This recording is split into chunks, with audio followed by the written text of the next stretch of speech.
If you're an Eden Zero fan, then you know how important Season 2 is, which isn't to say Season 1 wasn't important, but there's just a lot more riding on Season 2. Season 1 did a solid job of getting the story to new fans, but Season 2 is where the anime will adapt the one single moment where 99% of fans say the story really clicked for them. So if this season can't fully recreate that experience, or alternatively is spot on but delivers 23 other episodes of crap, then JC Staff will miss its biggest chance at showing the broader anime community why Eden Zero is so special in the first place. Now, if you feel like you've heard the name JC Staff, it's because they're the studio behind Season 2 of One Punch Man. And if you've seen the animation in that season, then you know that it's plagued by one recurring issue: inconsistency. There were, of course, some scenes that looked really good, but there were just as many that looked plain messy. In between that, everything was just sort of okay, and a lot of the fights consisted of these motion-blurred frames that tried to make the action more fluid than it really was. Now, while I don't think Season 1 of Eden Zero was nearly as bad, it definitely suffered from this same kind of inconsistency. Just like One Punch Man, you had some scenes that did look really good. In particular, I think the scene where Wise uses Metallica Explosion stuck out the most. But then you'd have plenty of other scenes that weren't nearly as good. In particular, the one thing that I despised about Season 1 was the use of speed lines. It's not the fact that they used it, because I mean, come on, this is an anime, you're gonna see it like every episode. It's that the amount of times you would see it just seemed like a lazy way to make things look more fluid than they really were, which ties back to that issue of blurring in One Punch Man. Now, like I said, the animation isn't nearly as bad as One Punch Man, but it still has this issue of inconsistency. While it's nice to have those few scenes that really stand out, it's really hard to market an anime when the other 98% of the show doesn't look nearly as polished. It's an issue that hurt Season 4 of My Hero Academia, an issue that's present in almost every episode of Boruto, and an issue that impaired an otherwise perfect first season for Dr. Stone. Actually, Dr. Stone is an anime I'm going to make a few comparisons to throughout the video because it's personally what I consider to be the perfect example of how a manga should be adapted.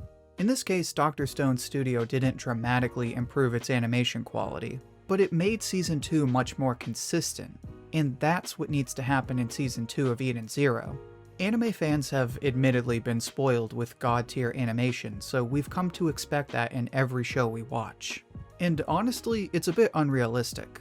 For example, if you say that Eden Zero has bad animation because it doesn't look like Demon Slayer or Mob Psycho, then you're just setting yourself up for disappointment. What JC Staff really needs to do is just close that gap.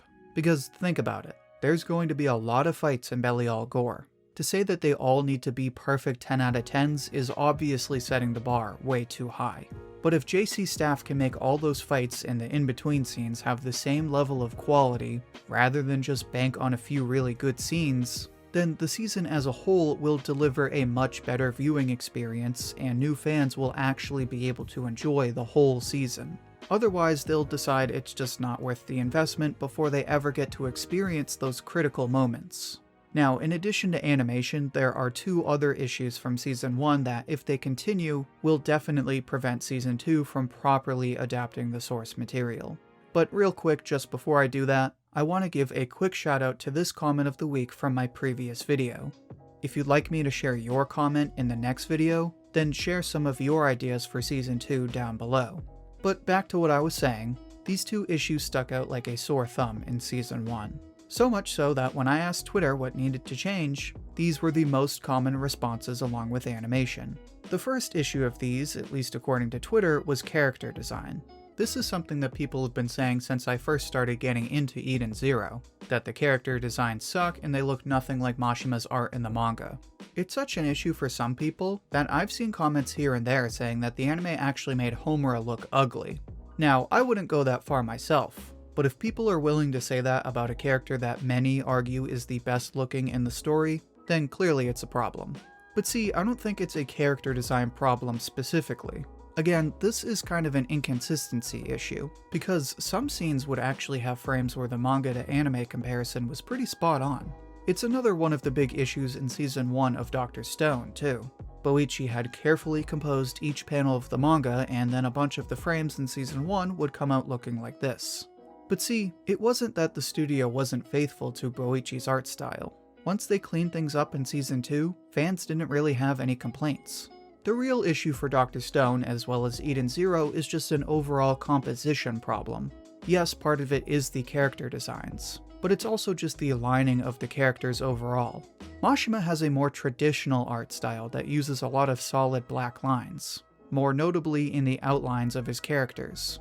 So when you go from that to the anime, which used a lot of thin outlines for the characters, it makes them look less like the source material and kinda just basic.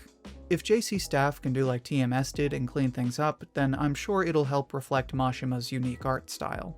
There's probably other composition issues that stuck out to everyone else, but the only other one that really stuck out to me was the color scheme of the anime. It's another area hurt by inconsistency, because most of the anime was full of bright colors, but a lot of scenes were kinda grayed out, like in the fight between Rebecca and Nino. It's something you can see in the later episodes of Fairy Tail, and I've just never been a fan of it. So hopefully JC staff can tweak things here and there, fix up the animation and composition, and deliver something that fans will want to invest in for a full season. Now, everything we've discussed so far has been about the overall aesthetics of the anime. The next two topics tie into the broader viewer experience. The first of which is the other response that came up again and again on Twitter, namely censorship. Now, you would think this isn't a special issue for a show like Eden Zero. I mean, our boy Mashima is no stranger to scandalous outfits and suspect angles, so a little bit of censorship is to be expected. But that's not really what people were concerned about. The censorship people are really concerned about is the censoring of violence. Now, to be honest, I didn't really think this was an issue in Season 1, and I caught up to the manga before I even watched the anime. But when I saw the examples people were pointing out, I started to see how this could be a big problem in Season 2. See, Season 2 doesn't just get good. It gets dark, like really dark. I'm talking like turning the page and cursing out loud, it's so dark. I don't want to get into too much detail for those of you who haven't seen this in the manga, but it's these kinds of moments in Belial Gore that really got people invested in the story. It's the moments where Eden Zero finally clicked for people and they realized that this was not going to play out like Fairy Tail. And the violence is a big part of those moments because it's what gives them that shock factor. So if you're going to adapt those moments and really capture the same experience, then you're going to have to keep the violence.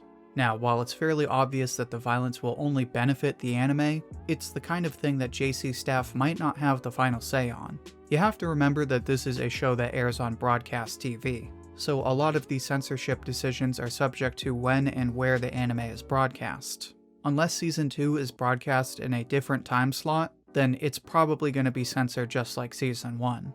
Although that's just my guess based on what we've already seen. Part of me also thinks that they'll go easy on the censorship in Season 2, considering how important these critical moments are. That's just me being optimistic though, so as far as censorship goes, we'll just have to wait and see.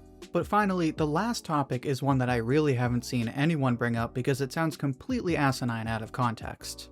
My humble suggestion for how JC staff can take the source material and build on what's already there is to actually add some filler. Now that you've promptly readied the dislike button, allow me to give you some context and explain what I mean. Remember how I said Dr. Stone is the perfect example of how to adapt an anime? Well, part of it does have to do with the improvements made after Season 1, but the big reason I say this is because TMS actually slows down the pacing to allow for more anime original scenes. And I don't mean fight scenes that are extended by like 5 extra minutes of yelling and screaming. I'm talking about more character interactions, extended backstories, and scenes that build on the stuff people enjoyed in the manga. It's the perfect example of how an anime should adapt source material, because it took that story and found ways to improve what was already there. And this is something that should absolutely happen in Eden Zero. For example, Season 1 of Eden Zero adapted 68 chapters, giving it a pacing of about 2.8 chapters per episode. That's fairly normal, but definitely on the faster side. Now, ordinarily, I'm the first one to praise Eden Zero for its pacing in the manga, because it's fast but still feels like it's making real progress. But I think the second season would benefit from slowing down just a bit to add these kind of filler moments. Partly because a lot happens in the upcoming story, so I think it'll only feel faster in the anime. But also because Belial Gore is so important that it deserves to be expanded on wherever there's room to do so. As far as what they could do exactly, one idea I have in mind is possibly expanding on Wise's backstory. Again, that's just my idea, and I'd definitely be interested in hearing some of your ideas. But for now, that's everything JC staff needs to do to make Season 2 work like it needs to. They need more consistent animation and composition, they need to be careful with how they censor certain moments, and they should probably slow down the pacing a bit to build on the manga and make sure things don't get rushed. If they do all that, then I honestly believe Season 2 will be the season that brings Eden Zero to the next level. And that's it for this discussion. Like I said, make sure to share some of your ideas down below. And if you enjoyed what I had to say on Season 2, then make sure to let me know by liking the video. Finally, if you'd like more discussions like this one, then make sure to subscribe and follow along with each week's video. Thank you for watching, and I hope to hear from you soon.